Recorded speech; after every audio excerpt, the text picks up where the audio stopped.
What's going on, family? This is episode 36 of the Pharaohs Podcast. I'm your host, Solomon. I am joined, as always, by Mr. What's Good himself, Israel. What's good? And you know we got a doctor in the house because we got Luke in the building. What's going on, everybody? What's going on? What's going on, fellas? Man, another week of Welcome to America. hmm how, y'all, how y'all week been? Man, the weekend been pretty decent.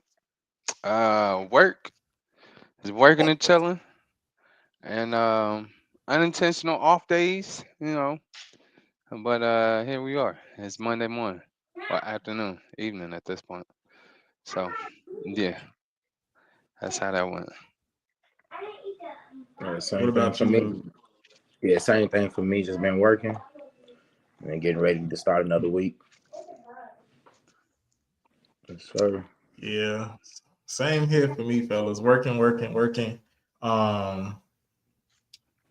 Getting to it, I guess. Like, I'm just upset with the amount of playoff football I have been watching for the past couple weekends. And yeah, I got this Chiefs hat on because I like them the last 2 years, but this year going into the Super Bowl, I don't really care for them going at all. Like, to me, it's just the referees, man. You got to beat the football team and the league when you play the Chiefs. And right now it's just unfair. But that we got the Eagles. So my prediction was wrong. Both of my teams got eliminated. Crazy. But we have now for the championship for the Super Bowl, which I don't think I'm going to watch, sadly, even though I watched the playoffs. Even though I watched the playoffs, I don't believe that I'm going to watch the Super Bowl itself, and it's going to be the Eagles versus the Chiefs. I was wrong. I got the Eagles. I got the That's all I'm gonna Eagles. say about that. I'm not gonna waste no time on that. If y'all want to say something, you got the Eagles. Yeah, I got the They gotta Eagles. play. They gotta beat the Chiefs and the refs. Yeah. Yeah, that's why I got the Eagles. They played a good game. I actually watched the game, and they didn't come to play. They didn't come to play. They came to win. Some people they play so they don't lose. The Eagles played so they can win. Okay, they were playing to win. That's all I can say. Yeah, I ain't really looked at it either. Yeah, Shoot, be honest with you, I've been in the NBA, so we'll see. I think the Eagles gonna take it, but really it could be the Eagles or the Kansas City Chiefs. What's wrong? So yeah, yeah. I'm disappointed in that, but it is what it is. It is what it is, fellas. But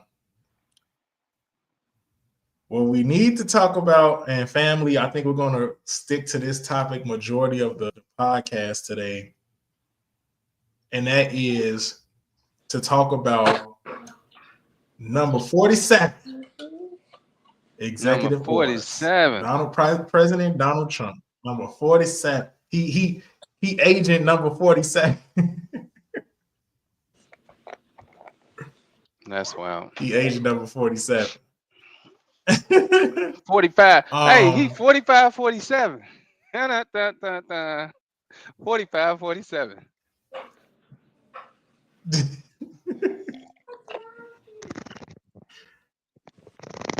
family. So for those who don't know and who are like, well, what is an executive order?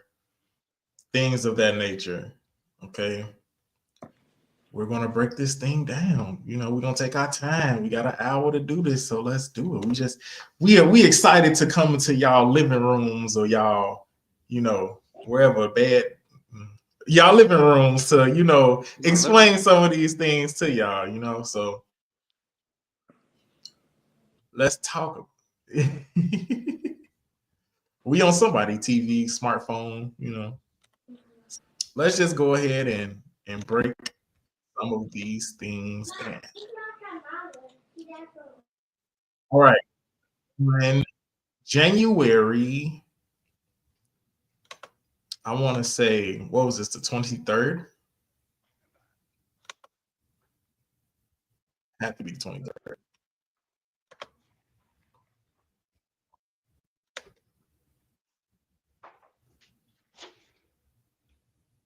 No, it was actually the 26th. Donald Trump had signed into 35 executive orders, 4 proclamations, and 13 memorandums. That's a lot. Your boy is getting busy. Trying to find something over here. That's a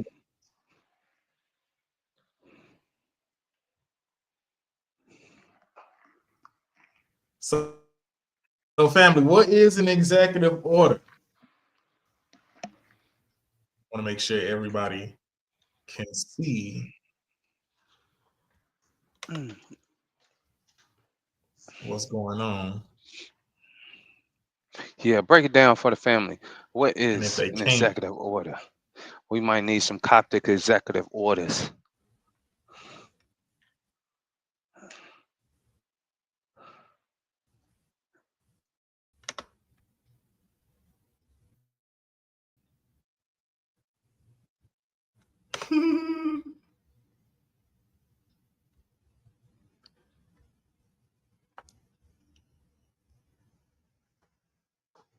all right, y'all can see that.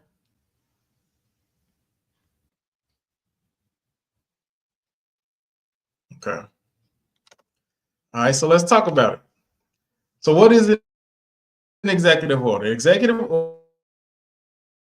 order is a directive from the President of the United States that manages the federal government, have the force of law, and are used to direct the executive branch.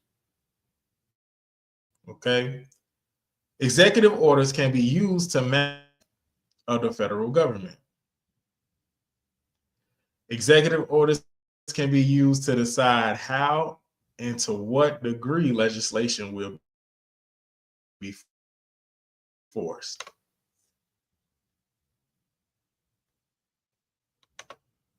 Okay. Executive, he had just did an executive order for the state of California to help them out with the wildfires. That was one of the executive orders. All right. Another executive order. Executive orders can also be used to pursue agendas that the president can't get through Congress. So this is like a workaround. Okay, as of January 26, 2025, President Donald Trump, Republican, had signed 35 executive orders, 4 proclamations, 13 memorandums in his second presidential term, which began on January 20th, 2025. All right, fellas. Just off that, first of all, the number of executive orders is crazy. Did you get a chance? My bad to cut you off. To break down what a proclamation and a memorandum is for the people for asking of the pharaohs? I did not. I think it's only right we do so Did so not. they Hold could be on. well knowledgeable. 'Cause we say these words in these. We say these words in these. Oh, it's not. Can you see me? Yeah, I have these words and these Yeah. things of sort, and people don't know what it is. So, for a proclamation, it is a public or official announcement, especially one dealing with a matter of great importance. Right? You got definition for a memorandum?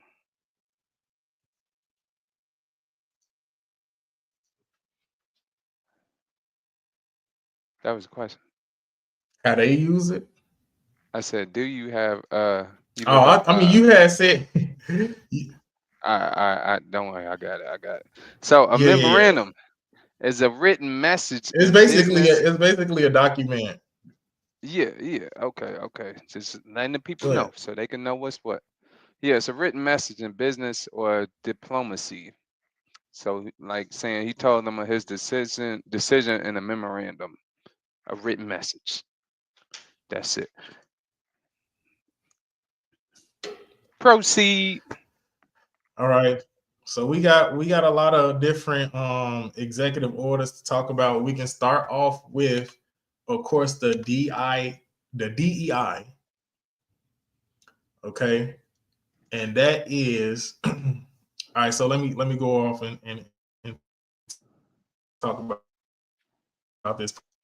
President Trump's administration has ordered all federal diversity, is it equality or equity and inclusion? Equality, equality, Quality. inclusion of staff to be okay, quality to be placed on paid leave with plans for eventual layoffs. The directive stems from an executive order signed by Trump to eliminate diversity and inclusion initiatives, including programs like anti-bias training and funding for minority farmers. Trump has stated his intent is to prioritize merit-based hiring practices. So one thing that is based on a person's skill, abilities, and achievements.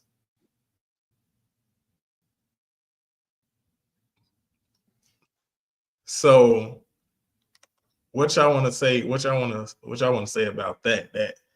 That now it ain't affirmative action ain't a thing no more.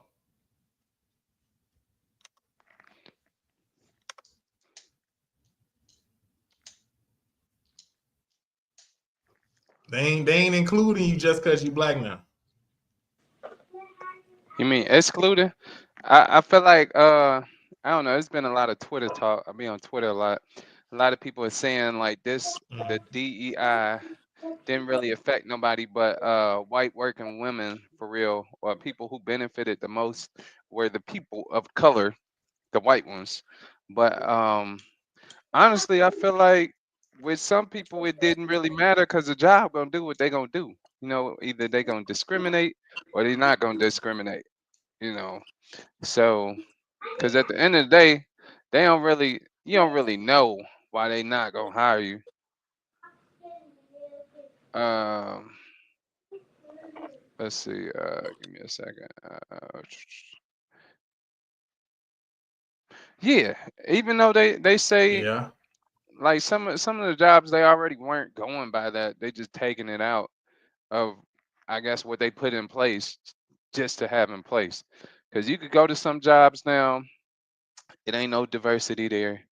It ain't no equity or inclusion. They got their favorites and they light skinned people, the palm skinned people are there, and that's all you see, and that's all they're gonna be. Even before this, he just making it unveiled, like Cat Williams said 2025 would be a year of unveiling. A lot of truth is gonna be revealed, and it's coming out the gates. It's coming out the gates. What's your thoughts on that, Luke? Yeah, I think the whole thing was stupid in the first place.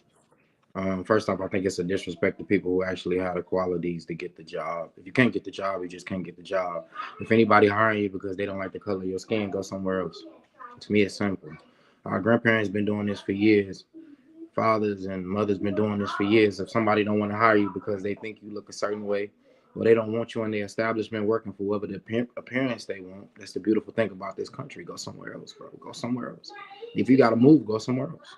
If you got to move your whole family, there's been people that moved their whole family for this situation. So to me, to make an executive or to make a mandate that companies have to look at people who are not as qualified and give them positions just because of what they look like, to me is wild. Like, that's disrespectful. I'd rather deal with somebody that had the qualities, you know, in the day. I'd rather deal with the person that had the qualities. I don't want nobody just flying my plane just because they needed to feel included. I don't need nobody running my security squad just because I want to have a diversified security squad. Like, no, I don't know where that came from. I just believe it's a weak mindset type thing we got going on right now, and that's one of them things that's gonna cut it out. Do I know for a fact there are people that discriminate? Absolutely. Absolutely. I can show you some black people. They're the first ones. First ones. So I don't see the issue. I've been in many establishments. You see, when you go to the beauty supply store, they hiring their family. Chinese over here, Chinese over there. No problem with me. It's y'all business. I didn't go into the loan office with y'all. I didn't Not a put my black neck soul out. in there. So for me to feel like that the beauty supply store is supposed to have a black girl in there is wild work to me. For what? For what? It don't make no sense. And the only reason I say that is because we deal with a country where what they did, you can go do yourself. Go to the loan office, open up your own beauty supply store, then you hire all your friends that's going to look like you. Other than that, nobody putting a gun to your head telling you you got to go work for them in the first place. So why make them hire you when they really don't?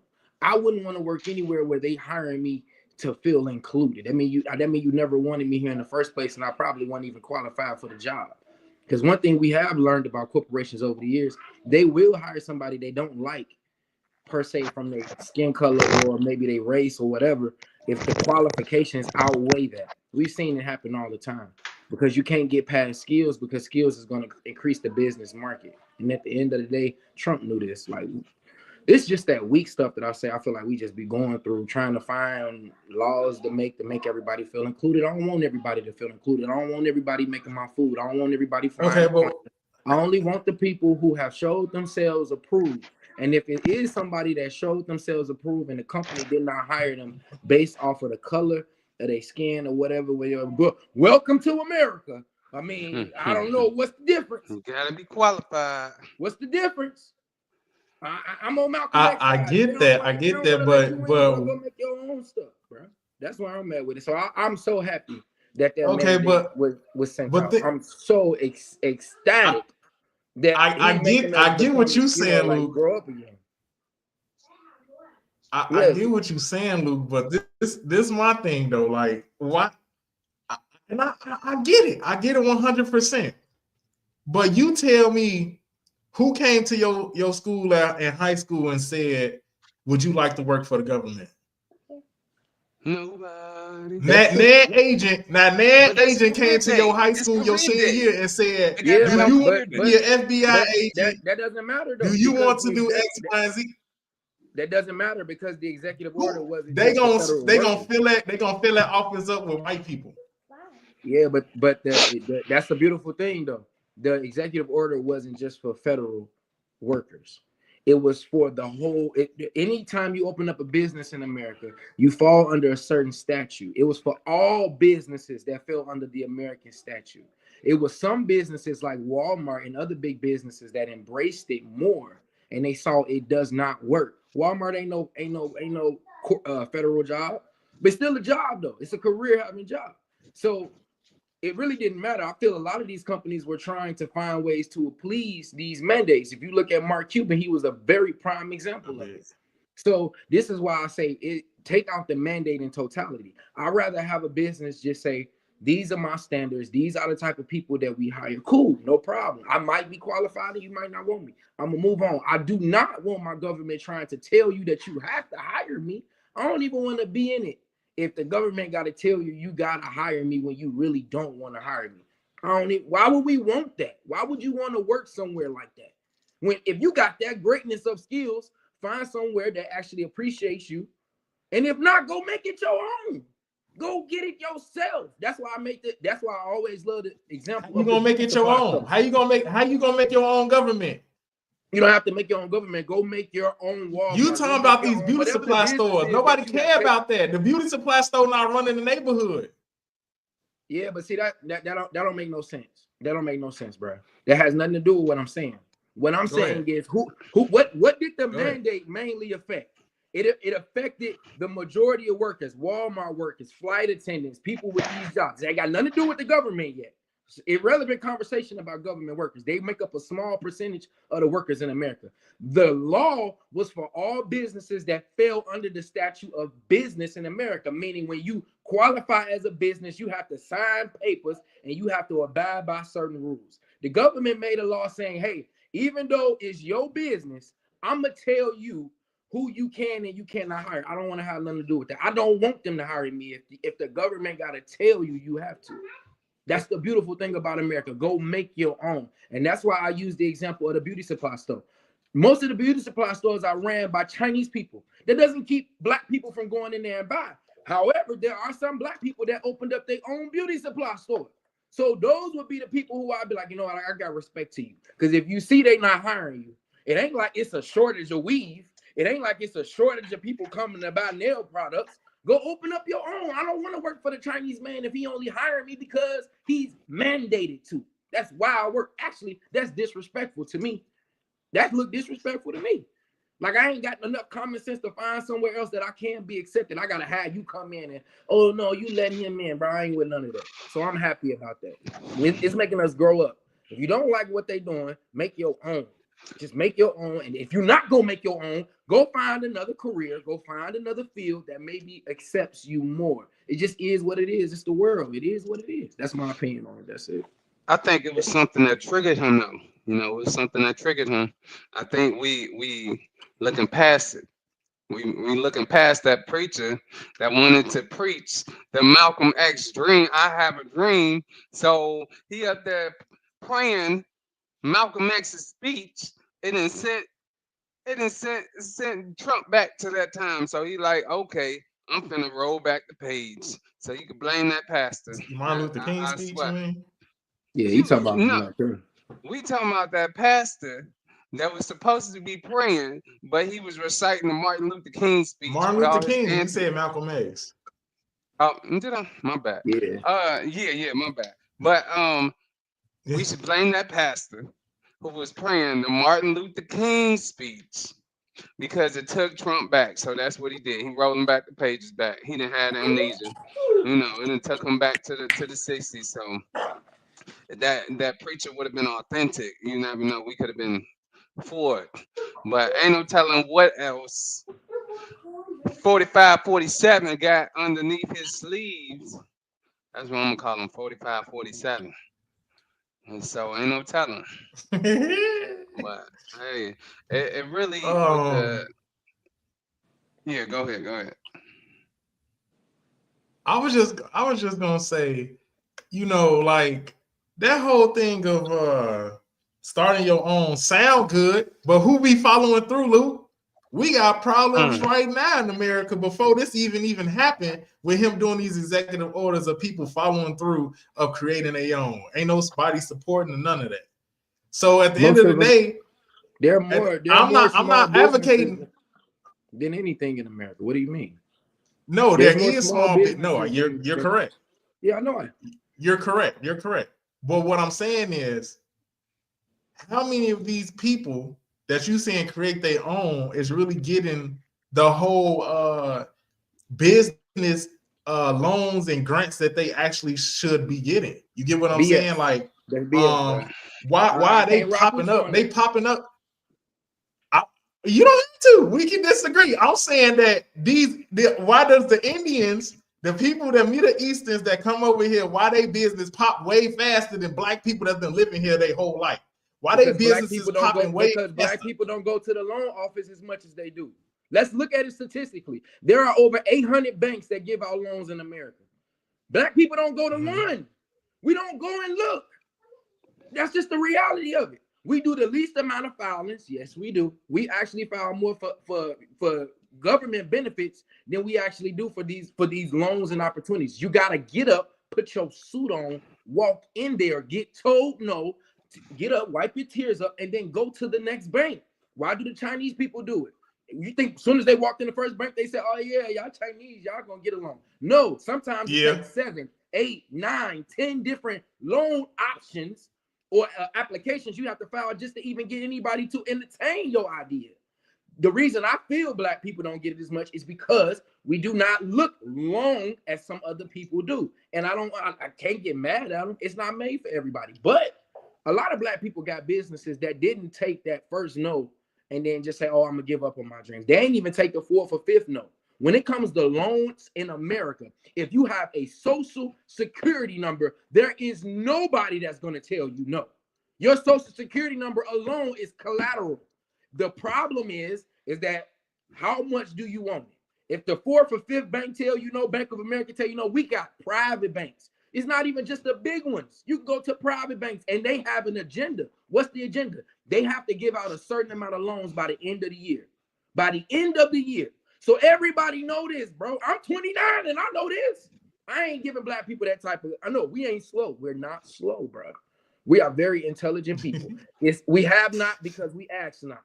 That is what it is. And then we get mad when somebody else tell us, well, I'm not going to give you a little bit of what I got. I don't want a little bit of what you got. Matter of fact, I can go get the same thing you got if I really want it. Maybe they just really don't want it like that. It does take a lot of energy, but I just don't, I ain't putting us in no victim mindset like, oh, well, black people, because we have not, because we ask not. And when it comes to loans, it's definitely because we ask not. I just can't get with it. That's just my thing. So what do y'all say to the people that saying, that this is discrimination that's going around?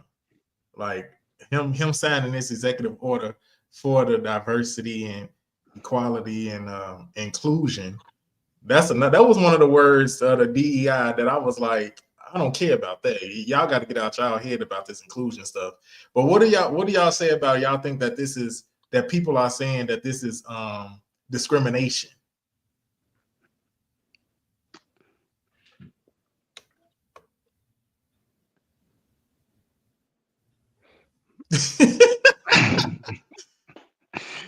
I'm gonna say, as long as you got a job, you ain't felt it yet.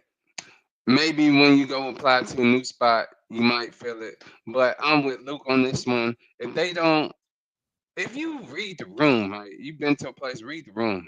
You see it's all these palm-skinned people here. Most likely you probably won't. Nah. And hey, at the end of the day, it's just like if they coming into your space, do you want them in your space? Why are you creating a hostile environment for yourself?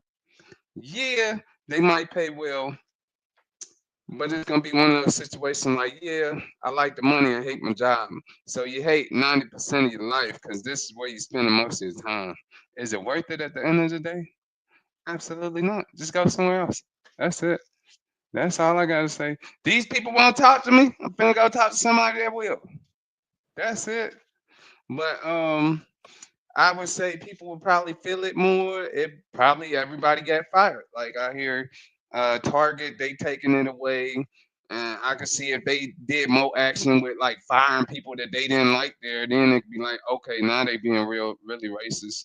But I think it really will start when they come to hire. Who they gonna hire? Then you could tell who is really affecting. But I think it's just saying underline. It's like saying you actually got to be qualified now. That's all for real. Like, you got to be qualified. It ain't got to be diversity here. If we wanted all brothers up in here, we can be all brothers up in here. Sorry, this is a HBCU unit. This no W up in here, no vanilla, no cream.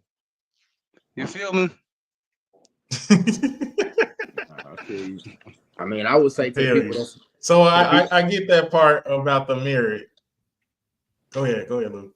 No, I was just gonna say to the people that saying it's discriminatory. I think having the law would have been more discriminatory. I think the law itself, when they passed it, when the Biden administration passed that was to me like, you're a little kid. You can't do this on your own. So we're gonna make something for you to help you out. But I don't want that. I think that's more disrespectful than anything. So I don't think like him taking it away. I think him taking it away is showing a sign of respect.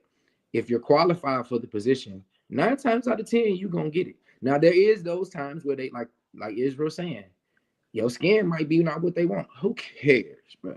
Who cares? See, I can't live like I'm in the 60s when I know I'm in 2025. That's hard for me to do because I didn't seen too many black people between 1960 and 2025, that didn't kill all of these excuses.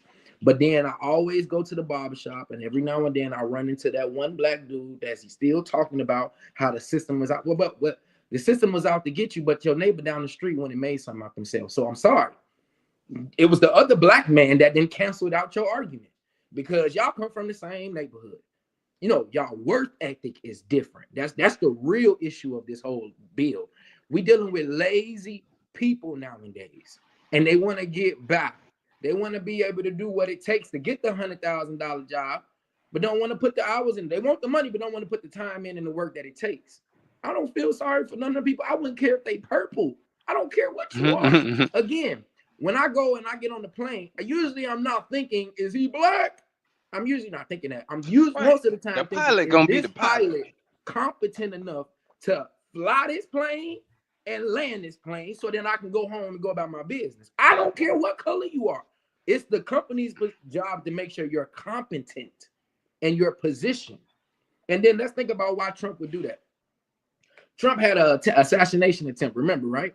So for the people that saying it's discriminatory, remember, it was a woman, a female, on the head of his security team during the assassination attack. And through all the investigations, it's not that it was because it was a female, it was because of her lack of experience.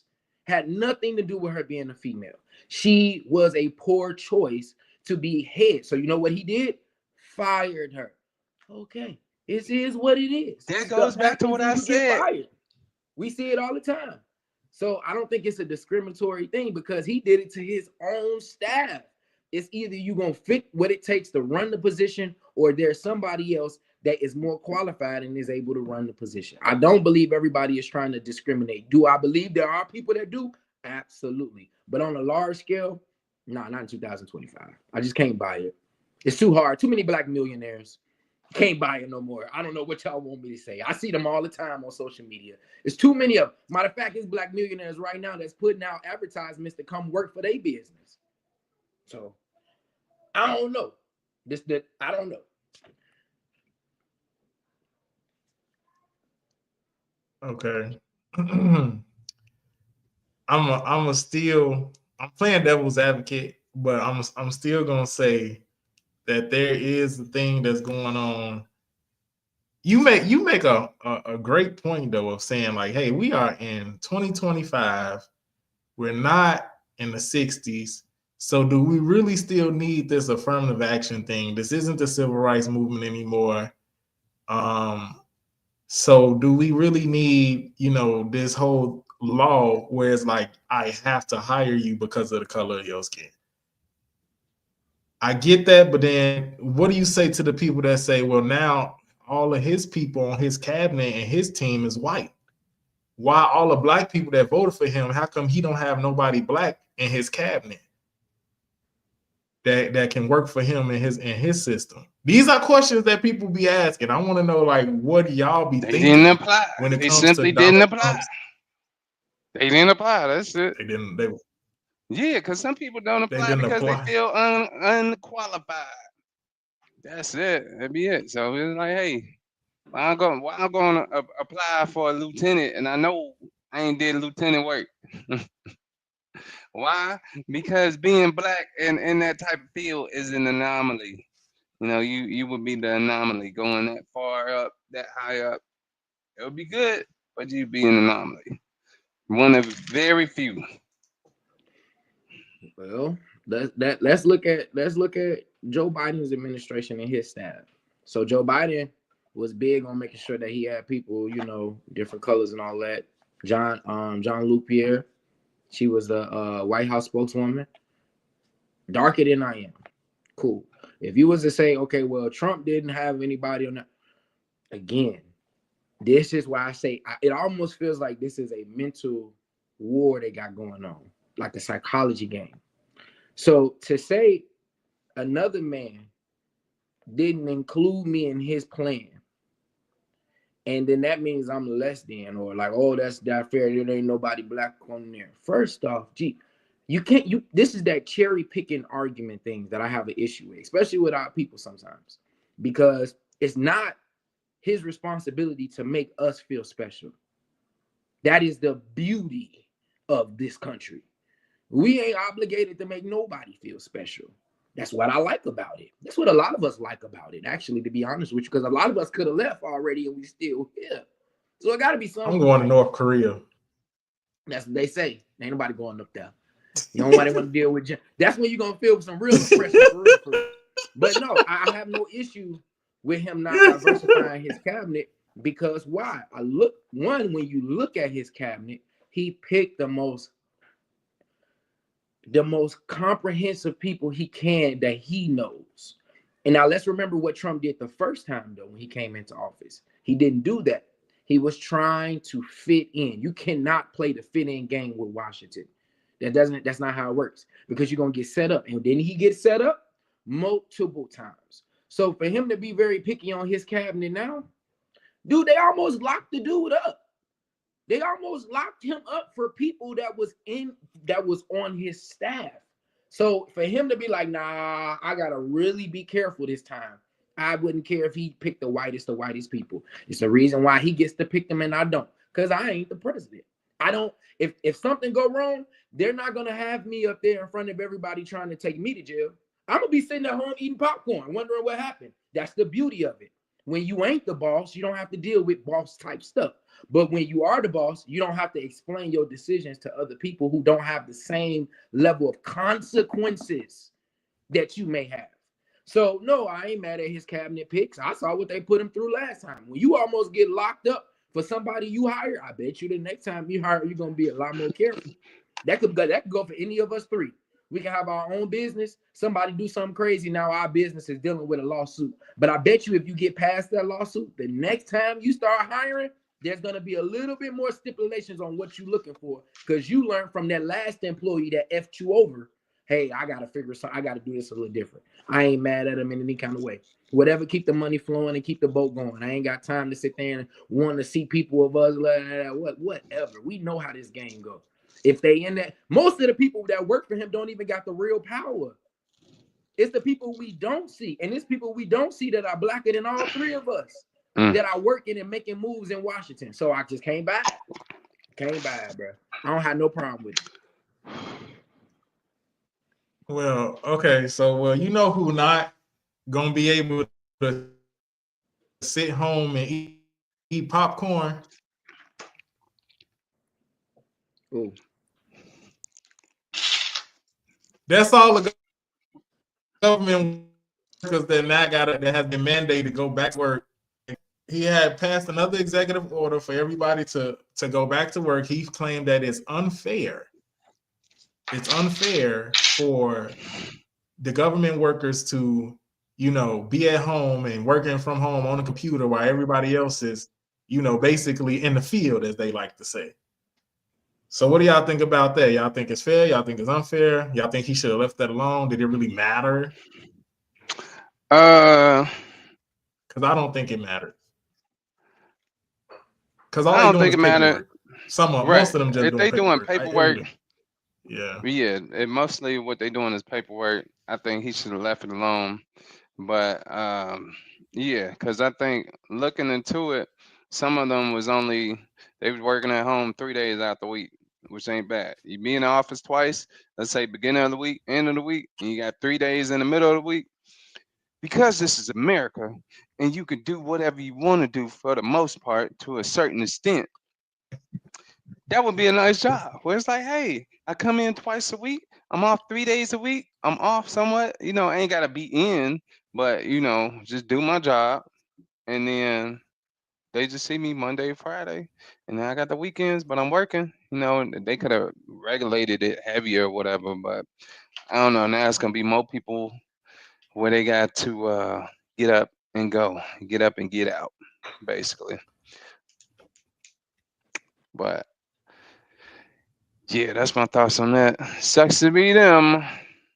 But hey, I gotta go to work every day too. If I could stay at home to get the money, I would. I ain't figured that out. I ain't figured that out yet. Nah, I feel you. I mean, y'all know me. Y'all know me. I'm Send them back to work. I don't care. I don't care. Lazy. I love this. I love this. Because I'm just tired of us being weak. We talked about this a few episodes. Weak, man. Weak. We weak now. We ain't got time for that. You want sitting there, I need 3 days. Bro, you're a government worker, bro. You know how many people want to make that much money a year?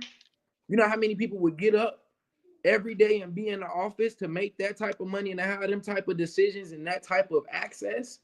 But when COVID came, this is why I have no problem with it. It's not like this was always how it was.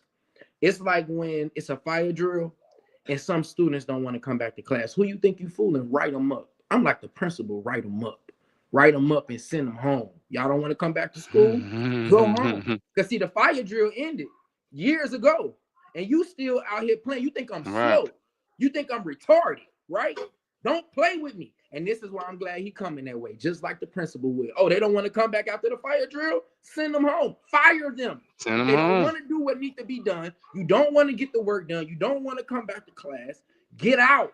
Let somebody else who is willing to get up and work hard and to sweat and grind, whether they filing paperwork or not. Because one thing we know, there's no kind of office work is at its best when people are in the office.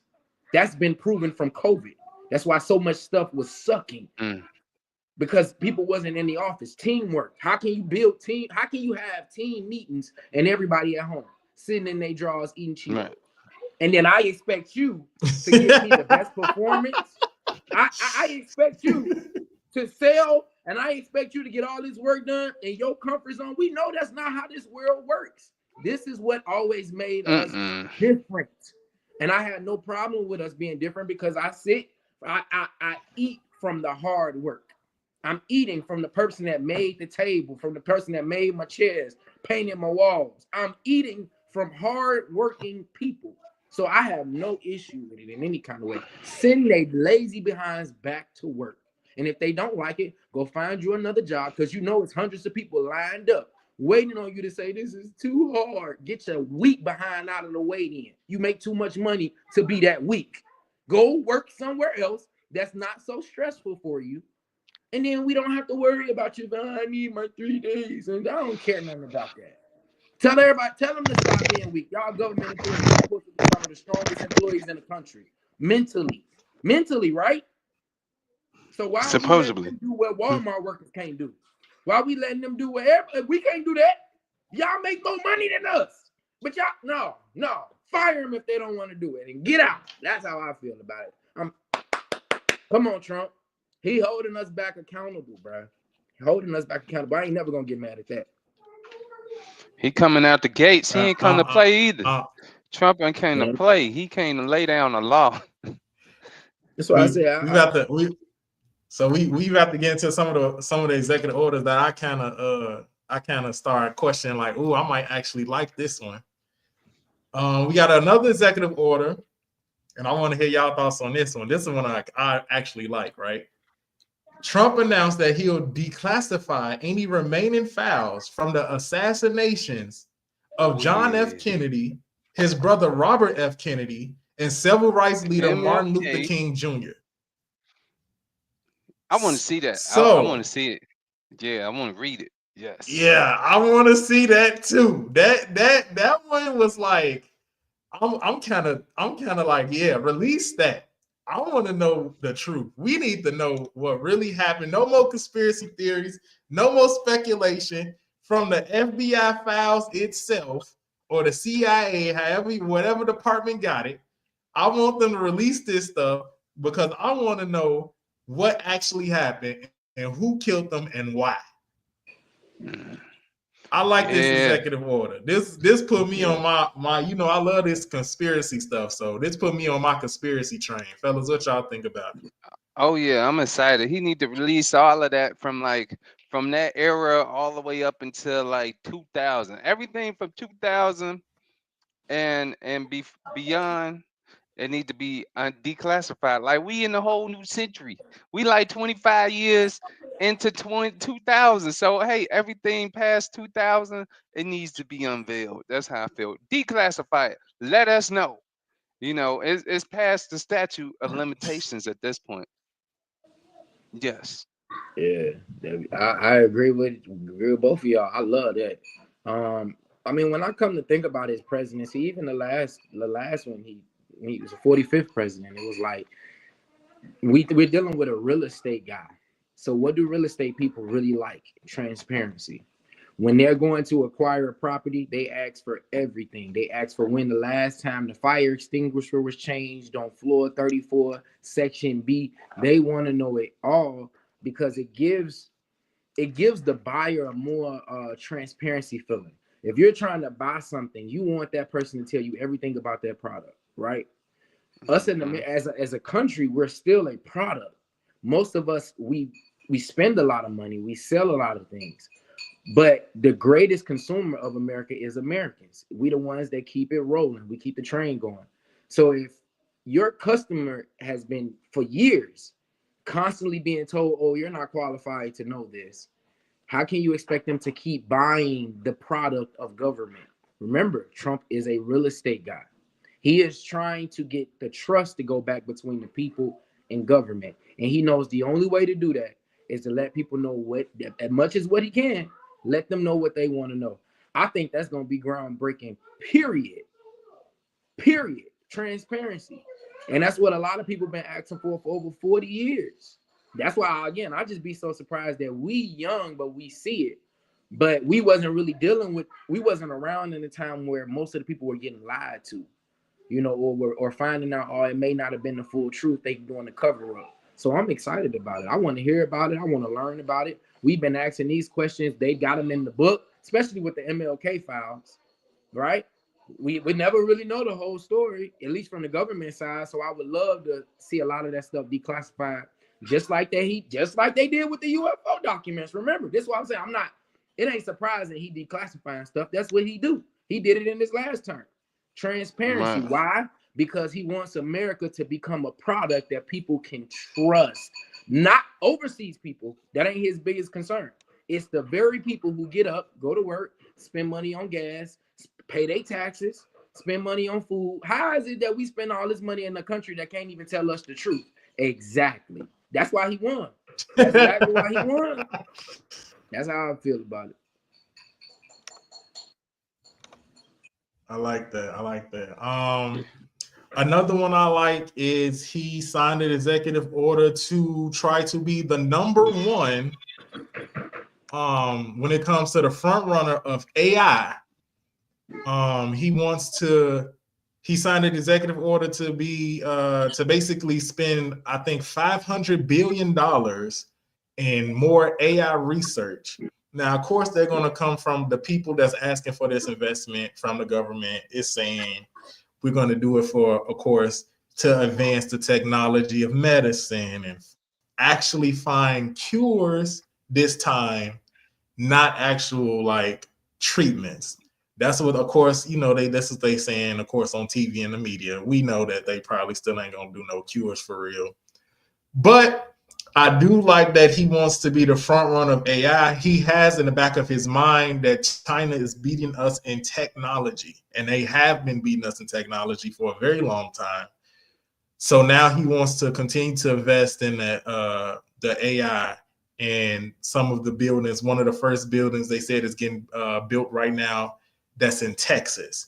And so that is another stream of income or to get the economy back to where it needs to be. He has been talking a lot before he got reelected. All through his campaign, he talked about more jobs for America. This is one of the things that he feels will bring more income to the American people and families is the research of AI and the people who can actually monitor and can work the new systems of artificial intelligence. Any thoughts Yeah, on that's that? definitely something that we should do because I've been talking to some of my high school friends and some other mentors, asking them if they've been privy on AI, and then even some coworkers, they're like, yeah, they like, nah, and then they like, what can they do? I'm like, recently I've been checking it out more so in depth because it seemed like all the apps we got it. Facebook got it for free. Instagram, Snapchat, Twitter, they all got like AI where you can ask the questions. You can ask it how to make things. You can ask it to make a grocery list with a budget of $75 for somebody for B negative, and it come up with a grocery list up to $75, and it says it has its little disclaimer. These prices may vary, but it's basically like a brain. It does the thinking for you, the hard work for you. And in my opinion, it's good and it's bad because it's taking away the creativity from the people when it goes to other things, when it comes to writing, when it comes to creating, when it comes to just those type of ideas. It'll take away from the creativity of the people, but it'll help in the better part for hopefully finding cures and things of that nature. But if you guys have free time, definitely play around with it. I was playing around with the AI on Meta, Facebook, and they got different types that specialize in different things. Like you got one that says your therapist girlfriend, one of them that says your astronomer, astrologist, something like that. The mini ball predict the future and things of that. There's some of everything, and you could generate pictures, and it's like the imagination is there for it. I can go on and on. I'm still learning about it. I'm still trying to get to the point of where I can make money from it. That's what I want to know ultimately. Because, hey, if I could put money on it, get money out of it, that's what I need to do. Make my day easier. What's your thoughts, Luke? Yeah, I'm like you. I'm a little. It's a AI to me is like fire, right? You can use fire to warm up a house, or you use fire to burn down the house. So it's like it's really like depending on what you're gonna use it for. I'm not opposed to it though. I do see the dangers and I do see um the complexities of it, but then I always ask myself when has it ever been possible in the history of humans to stop innovation? It's impossible. It is one of the only things that gives us, most of the time, to me, it gives people reason to keep going. I even think about it. Well, what about when they first created the first ruler? There was people saying, "Oh, you don't need that. I've been measuring so long. I can do it from eye," which is true. There are some people that are so raw that they was measuring stuff for so long they don't need to see what an exact foot is because they can just pull it. So, but perfection becomes something that we as consumers begin to require. Why? Because we have the ability to compare and contrast. So I can compare one product. I'll give you a good example. I can compare a charger made by iPhone. I can take that charger and then I can compare it to a charger I got from the gas station, and I can clearly see the difference from the performance, from the lifespan, from the material. But it was more technology that was used to make the iPhone charger than the one that I got from the gas station. The one I got from the gas station was just made to get you through, pump it out, sell it to the gas station owners, and then they sell it to you for a high price, and it ain't gonna last you that long. But it's gonna get you through whatever your situation is. That's how I feel AI is. It depends on the situation. It depends on the way you use it. I don't think it's anything we can do about it. And I definitely agree with Israel. It's like you got to get in there and really play with it. I really like it. I really like it. I think it's either hop on board or get left behind when it comes to this, because you ain't stopping it. There's gonna be one day. Definitely. There's gonna be one day where we trying to figure out how to get a ticket to Mars. So I ain't mad at them. It is what it is. Okay. Another executive order that I actually like as well is the freedom of speech. He's restoring your freedom of speech for you to say whatever you want to say. Which, to me, that just includes the part of basically exposing the truth You know what I'm saying? Here at the Pharaohs Podcast, we like to get deep into things and what's really going on, not just the surface level, but we like to go deeper. So I'm a fan of that. Um, I don't know if so he's banned it. It's like the censorship. I guess that's what the executive order is called. Like freedom of speech. We're not going to do the censorship of the people. The government isn't going to be in charge of that anymore. Which is crazy to think that they had that going on anyway. When we have the right to freedom of speech in our amendment. So that lets me know that the amendments was just violated this whole time.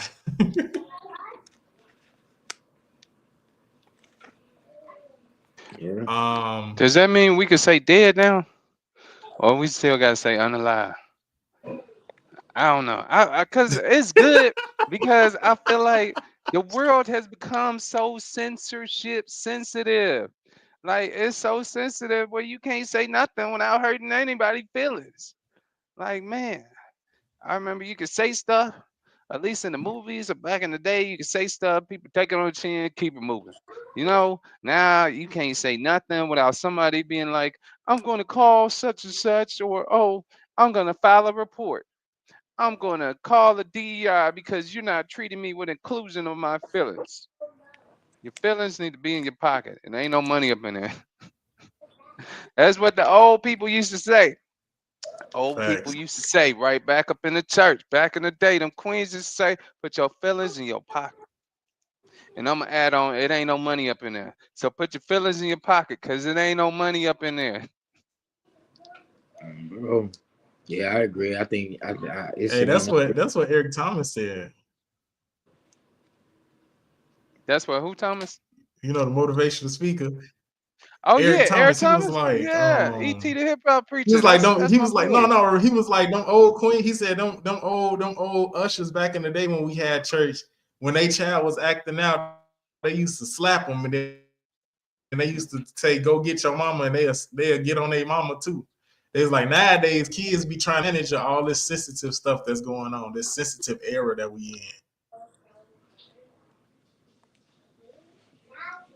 Absolutely sensitive. But what you was gonna say, Luke? Nah, I was just gonna say I agree with Israel. Yeah, I agree 100%. That we should be able to say what needs to be said. The whole censorship thing has just shown how weak we've become. We've become so weak, like a snowflake, right? We just melt under pressure. Weak. So again, all these executive orders we've been covering over the past hour actually have been dealing with the weakness of America mentally. Not that we weak like physically or nothing. It's just the whole thing of everything shakes and breaks us, and we so quick to anger and feel like, man, bro, it's like it just gets disgusting at some point because life is just life. Our grandparents went through it. The great grandparents, to me, they went through worse. They ain't even had no phone, bro. They ain't had no Mm. phone. But our lives are just so bad. I ain't falling for it. Y'all ain't finna make me miss the gravy train. No, sir. So yeah, I like that whole Hey, Luke, you starting to sound like a Republican. nah. Ah, You can label me. They two sides of the wing on the same bird. And see, I was brought here. Okay. Well, for me, a part of me was brought here. Another part of me was already here because my mother's side is full blood Native American. So it's just dealing with what it is. I only got so much power, but I do have my speech, and I believe.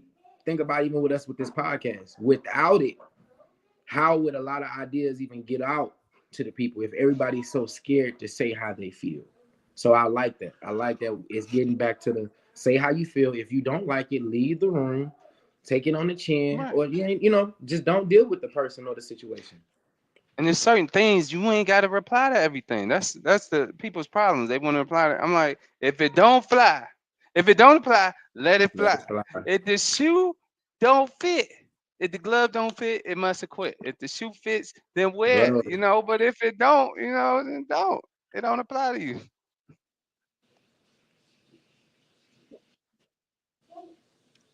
All right, so the last one I kind of want to mention, and I'm gonna just turn it over to y'all in case y'all want to say anything about any other executive orders. But the last one that I want to mention that was a bit controversial, or maybe not, which is the executive order defending women ideology extremism and restoring biological truth to the federal government. Trump said that there are only two genders, and that is male and female. And I'm going to agree with him because I'm not identifying as a cat walking across the piano. So, Oh, snap. Did you say the cat walking across the piano? yeah, I don't identify as a cat walking across the piano. I identify as a man. That's what I was born as. So, fellas, my question for this is this a wasted executive order? Why does he even have to say this publicly and have to make this an executive decision to let people know, stop saying that there's more than all of these other genders and all this extremism attacking the women of America? Well, I would say it's because it's been countless of young ladies, young hardworking ladies that have lost so much because of this. You think about the whole situation with sports and the inclusion of men saying that they can be women and then going to compete as women. You think about the jails, men saying that they are women and going to the jail cell as women, going to the same jail as women, Oh, then ended up yeah, getting that some of happened these women too. pregnant. Let's talk about some of them stories. So Snap. these again, another reason why he He won. ain't come to play. He He coming ain't coming out to the play. gates. And then, He like I said, coming I for feel sorry for a everybody. lot of y'all. I feel sorry for a lot of those young ladies. One of my sisters is an athlete, and I couldn't imagine how upset I would feel for her to know that because another dude decided, hey, you want to be Joanna Man, like this the movie or something. You know what I'm saying? Like for real. And then you can come in, you can outcompete all of these young ladies that's been working their whole lives to get whatever it is, whether it was gymnastics, track, whatever it is. You can compete and win, and then everybody's okay with that. I would be furious as her brother. So I feel for them young ladies. You know, I feel for them in a big kind of way. I feel for them in a big way because they work so hard for that. And it seemed like nobody was listening to them. So again, shout out to them. We bringing back order into the house. You can't run our house without no order. Yeah, I like the way of that. Cause I'm like, I mean, it only makes sense. It's like, yeah, all this other stuff is outlandish. You had the outlandish people making all these extra genders and stuff. It's like you either one or the other. You male or female. You male with some extra parts. You trans, whatever. But you got extra parts. So you just gotta know who you can and can't deal with. But yeah, it's wild out here. I think that was the right move. Um, and then especially he taking the transgender men, women. He taking the ones that's up in the women, identifying as women. That's still a man, putting them back. He came to ruffle some feathers. He coming through stomping, A-town stomping. Yeah, he making noise. I'm not gonna lie. I like this as well. I just think, damn, that's crazy that you gotta use an executive order to do this. Like, why y'all like, are you serious, bro? Like, you have to make America understand that you're not going to continue. You have to bring, he in the whole sentence it says he's bringing biological truth back to the federal government. That's Yeah, that's the crazy. crazy part. That's crazy. He said he's defending, the whole thing says defending women against extremism and bringing biological truth back to the federal government. That's crazy. That's insane to me. To waste, That lets you know I gotta wait. they not.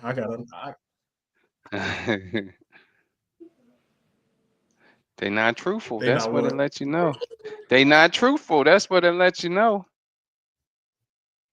That's insane. That I got to worry about the because everybody making fun of the tariff tax he was getting on California when I was listening to him do his speech talking to, I guess, I don't know if there was the governor or the mayor of Los Angeles that was at that meeting at that press conference, but he was going back and forth with her. He like, it shouldn't take 18 months.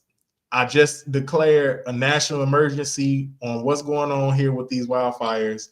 Y'all start rebuilding tonight. And then the lady was saying, well, yeah, we understand this, but we had this. And he was like, well, I just gave y'all all the permits y'all need. I'm telling y'all right now, whatever permits y'all need to Making rebuild excuses. homes and businesses and all this stuff in California, do it now. Don't wait 18 months. I don't know why y'all keep saying it's gonna take 18 months to get approved to rebuild. I'm telling you, start the process in 24 hours. And the lady That kept part. trying to go back and forth with him about it. What is Yeah. y'all And doing? it's like What is y'all it's like doing? right, because it's like them people, they saying it'll be cheaper for them to do it themselves and quicker. All they need to do is say, yeah, you could go in your house, do it yourself. That's what these people want to do. And they like some of them, because I seen the press conference, they said they ain't been, this the first time they've been in their house since the fire. What, 2 3 weeks ago? And they got stuff in their neighborhood saying they can't go there until such and such date or without a permit. But you got Trump just said, yo, let them go. And this lady just making up, oh, we're going to do it the right way, make it safe. Clearly, they want to do this because y'all going to take too long. Like 18 months. Where you expect them to go in 18 for 18 months? It's crazy. Then he was like, I don't understand why.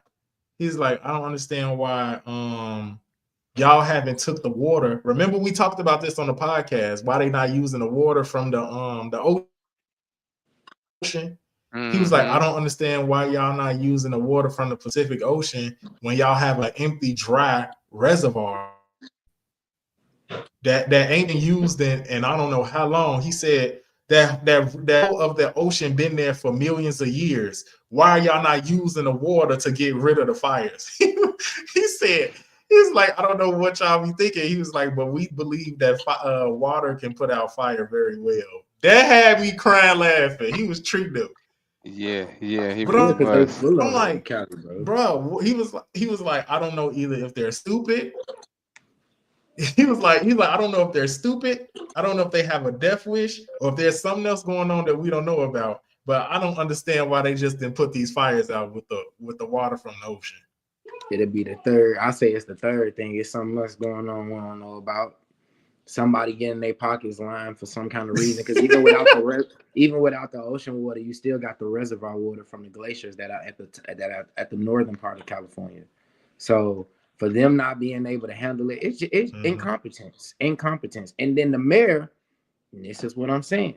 See, just embarrassing us. Now I'm talking as black people, just embarrassing us. Competence. I'm even looking at her in the interviews like, you don't even look like you know what's going on. You're the mayor. You supposed to be on 10 coming in there, boom, bang, boom. You got power. You use the power. She's sitting there, oh, yeah. Like, bro, Making excuses, you making embarrassing us. excuses. You embarrassing us as a people. Okay? Get in there, get that money, because you know Cali got the money. We know y'all got money. Y'all got the highest taxes in the land. Y'all got money to fix this problem. So why is it that Florida country sales, Florida can get stuff done, but y'all can't? You're bougie people. You just want to be bougie. But I think it's the third thing, Solomon. There's something else going on. Some property scheme. Somebody getting their pockets lined somehow, some way from this. Yeah.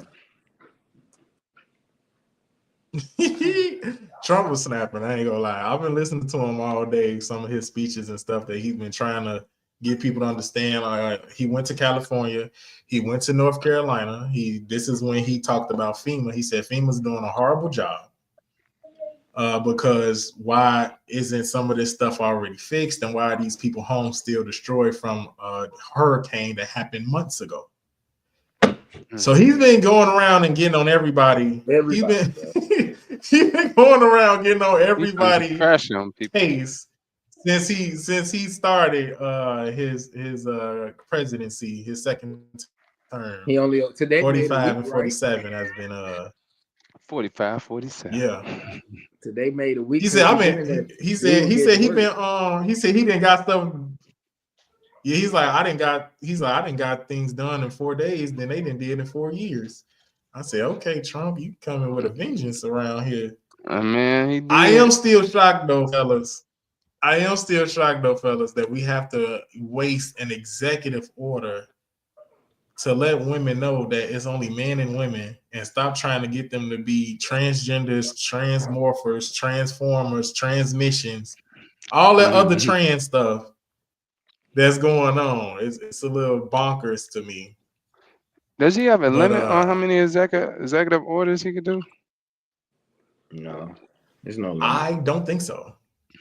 Okay. I don't think so. I looked at some of the executive orders in past history. One of the presidents, I think it might have been Roosevelt, that had 1,000. Yeah, there's no limit. When you the boss, it's a lot of executive orders. You the boss. Like you just come in, going in, bro. That's why I'm like, hey, he can't say he ain't fulfilling his campaign promises. He gonna be like, well, I did what I said I was gonna do. Look, I was going definitely. And he knows the trick.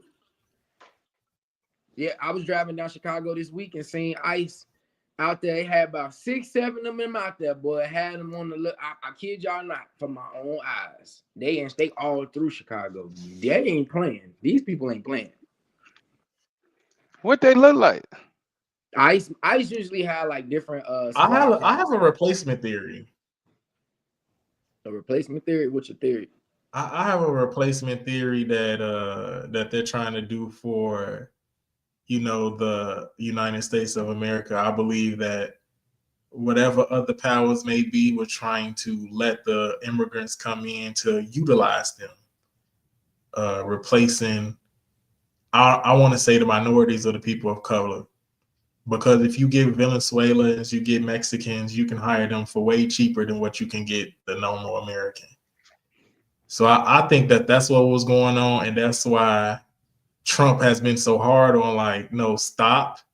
He did say black jobs, which was kind of like an ignorant statement.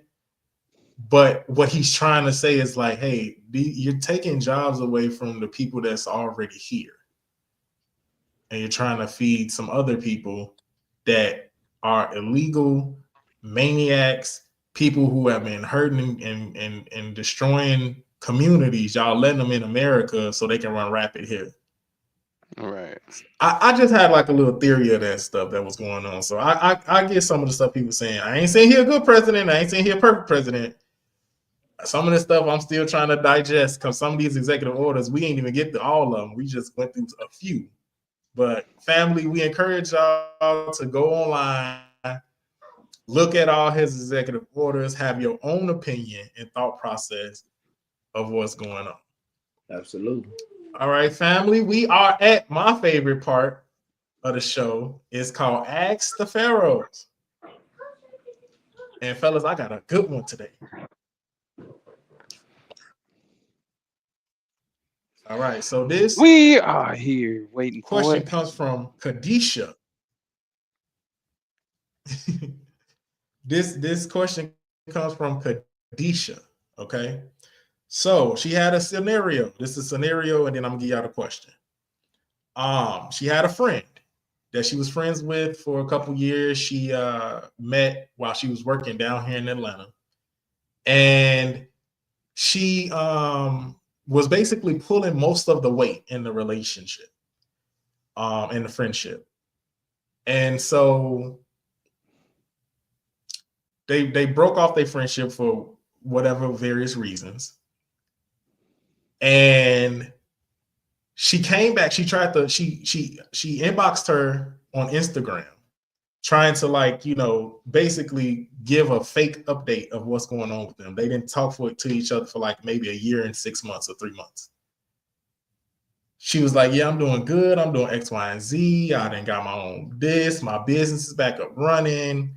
Yada, yada, yada. Basically, like uh, trying to stun on her after she helped her out because she didn't have a place to stay. She was living with Khadijah and helping her through her situations and things of that nature. So her question is, should you take your friend back if they spin the block? So if she coming back to try to be your friend after the mistreatment of her, should she take her friend back? Go ahead, take it away, Luke. Nice, sweet, simple, so easy. Absolutely no. Absolutely not. But this from coming from me, so that's my opinion. And the reason I say no is because once you have broken off things, you have to let them be done. How many times we didn't win in our lives and said, "Oh, I'm gonna try again," and then you end up dealing with the same stuff again. If granted, if she didn't change things in her life, I'm not saying, but you just find a way to let her know, look, that was what it was then, and this is a whole new situation now. I wouldn't bring them back into the life.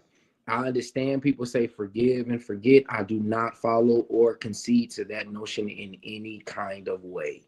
But that's me. You got to do what's best for you. The reason I don't is because it never worked. It has never worked. I've never seen it work in other people's lives, including mine. So when you're talking about your friend, somebody that's close to you, that's a dangerous thing to play with.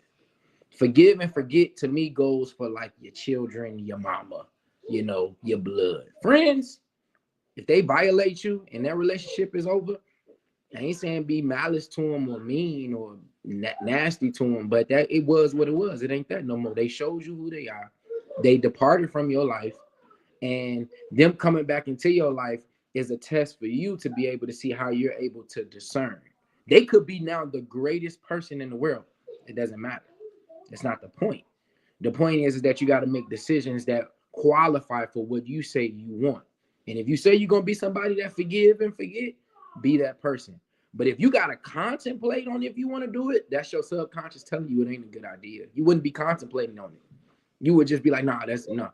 It's something inside of you telling you, maybe I should just let bygones be bygones. You don't got to be malice or be mean. But the whole, oh, you back into my life because things didn't change. Girl, I missed you. No. I disagree with that 100%. I would say stand 10 toes down on whatever you say you want to do. That's my opinion on it.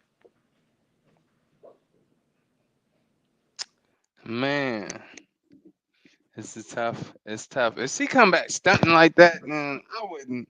Like, nah, you could stunt from a distance. You want to stunt, but you ain't coming through like you got some sense. You coming up in here like you ain't got no sense. You trying to stunt. Woo out the bam. I'm like, nah, you at the door. You gotta stay gone.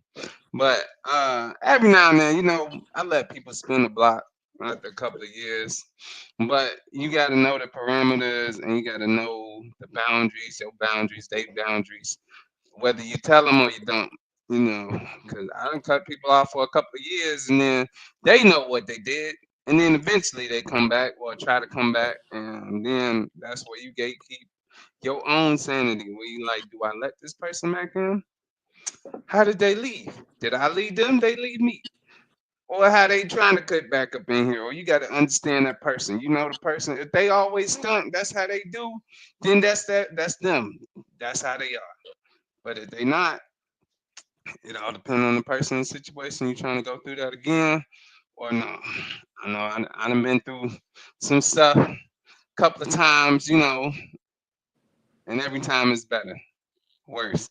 But there are times to fix it. It's times you can spin the block around, but you just gotta know how to do it. You gotta know how to move, and you gotta know what was the problem, what you can and can't do, and you gotta be disciplined to not do it. Yeah, that's my take on that. That's a good question though.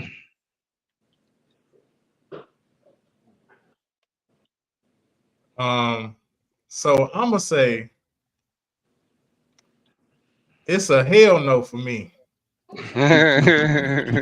It's a hell no for me. You don't ever let somebody come spin the block after they disrespected you multiple times. What did J. Cole say? Fool me once, shame on you.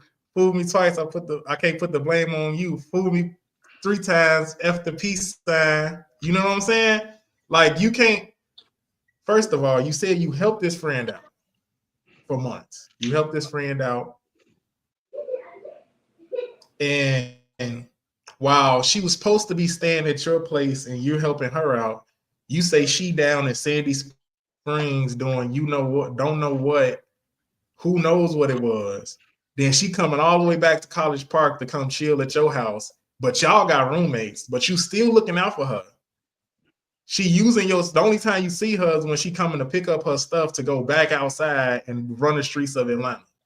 That's a no right there. That's one strike. The second strike is you were putting more effort into the friendship than she was. That's the second strike. Third thing is he wasn't paying you no money. You out of there. I ain't know that. I ain't That paying sounds the like money. a user, right? It does. Yeah. You sound like a user. So that sound like a user. So don't ever let somebody come into your life, use you up. And then when you get wise enough to understand that they was using you, you like, no, I don't want to be used anymore. You step back, you let go, y'all end the friendship. And then they come back trying to make it seem like they better than you because they must be up now. Something didn't happen. Maybe they hit a lick. Who knows what legal stuff or whatever that person did, because she wasn't shit when she dollar in the sweat jar. She wasn't nothing when she was friends with you. But then when she come back into your life, she trying to make it seem like, oh, she up and she doing all this better than you. That's not no friend checking on you. That's a friend trying to continue to leash. If that person is happy, why are you coming back to tell me you so happy? To spit in my face. That's a good question. That's not a friend. That's not a friend. Sound like a toxic situation. It's a very toxic situation. And let's say y'all both was down together, right? Y'all both were down together. And then you the one that helped your friend out to get to where she at. She used you as a stepping stool. Sometimes that happens. So now you take your dignity, which you did. You ended the friendship, which you did. Kudos. But now, once that person come back, you leave them blocked. You don't even gotta reply or read their message. Family, when somebody reach out to you, you don't have to respond to them. It's a choice. People tell me that all the time. When I go off on people, they be like, Solomon, you ain't have to go off. That was a choice. Yeah, I know. I picked the choice to go off. But there's a choice, family. You don't have to let nobody come into your life that you know treated you like nothing, trash, or the bottom of the dirt that's at the bottom of a shoe. After you know with all your heart that you helped and assist this person to get to where they at, you can block them and never hear from them again. So my advice, Kadisha, no. Don't let your friend spin the block, because that wasn't your friend. It sounds like a parasite or a leech. It sounds like a parasite. We need to get that type of parasitic energy away from you. And the first way of getting that leech away from you is to never contact or let that person contact you again. That's my advice.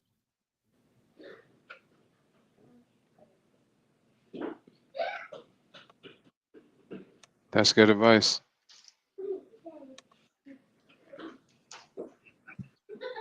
We got any other questions from Ask the Pharaohs? Before we get up out of here? That was the only one I had. Anybody else ask y'all anything? Nah, I ain't had nothing. I ain't had none either. Okay. Okay. I do Well, want to say family, thank you. congratulations on your new book. There are only 9 numbers. Oh, Very yeah, I was finna interesting. get into that. I was finna get into that. Family. Well, Israel didn't already started it, so let me go ahead and promote what's going on. First of all, let me go ahead and promote Queen Sarah's book that's coming out February the 22nd. Uh, and her children's book. There's a book signing. There's a book signing from author Alicia L. Jones Morris, Queen Sarah, Prince and Princess Adventures, My Faith and Family, February 22nd, Saturday, from 3 to 7 p.m. at 700 West, 119th Street, Chicago, Illinois, 60628. Okay, family? Make sure that y'all are in the building to support because it's going to be a great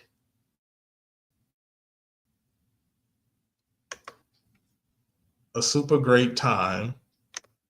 And of course, I help publish it. So I'm going to be in the building. I'm going to be in the building a book that I have coming out, which will be March 21st. And it is called There Are Only 9 Numbers, a book of numerology. Where is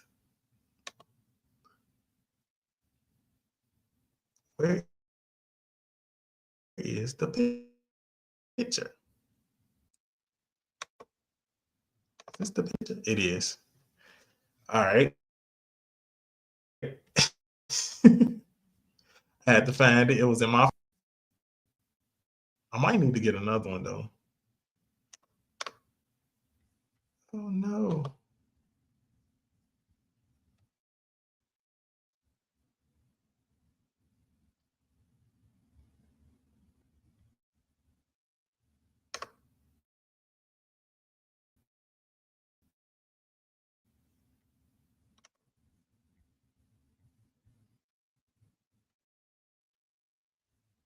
All right, family. Can y'all still hear me? Y'all can still see me, right? Okay. I was just making sure before I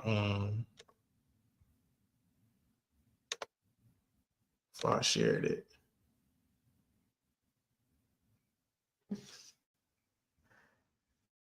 And here's the book cover for There Are Only 9 Numbers, a book of numerology, which I will be releasing on March 21st, 2025.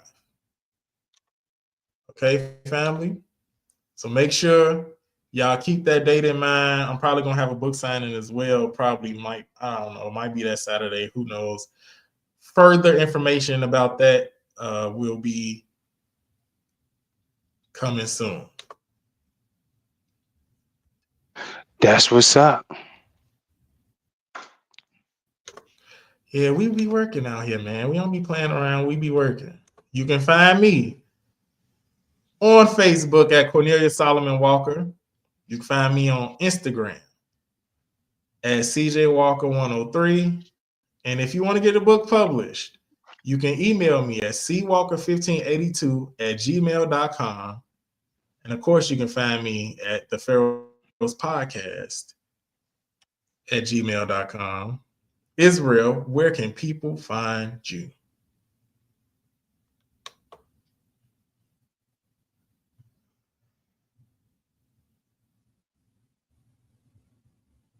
We can't hear you.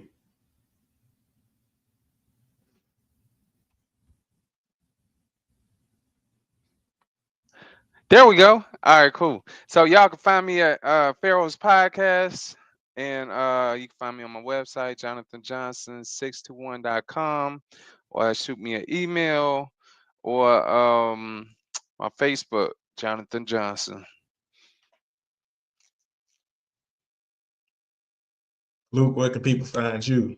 Yeah, you can find me at Luke733, leader9 at gmail.com. Yeah, other than that, just check me out. I did my first video, which is kind of like a little rough. It was like a little testament that I got a little vlog series coming out, but I'm probably gonna revamp the vlog series. It's the Get in Your House in Order series, but I'm probably gonna switch it up a little bit and make it something a little bit more interesting to the people. Just kind of working with what my goal is for 2025, which is a 10K rack stack in the bank, never need to touch type goal. So I want to just kind of bring everybody along with that journey of me trying to get that 10K this year, sit that to the side. So that's mainly what I'm working on right now. So yeah.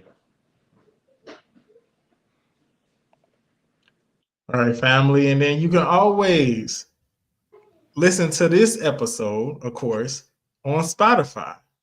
All right. If you can't come and join us live and see our faces on Mondays, every Tuesday, the Pharaohs Podcast is on Spotify.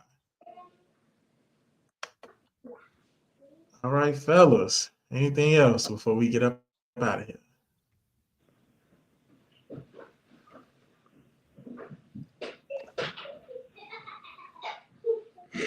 Dang it. Can't, Go on my can't hear you. website. Get love poems for the streets.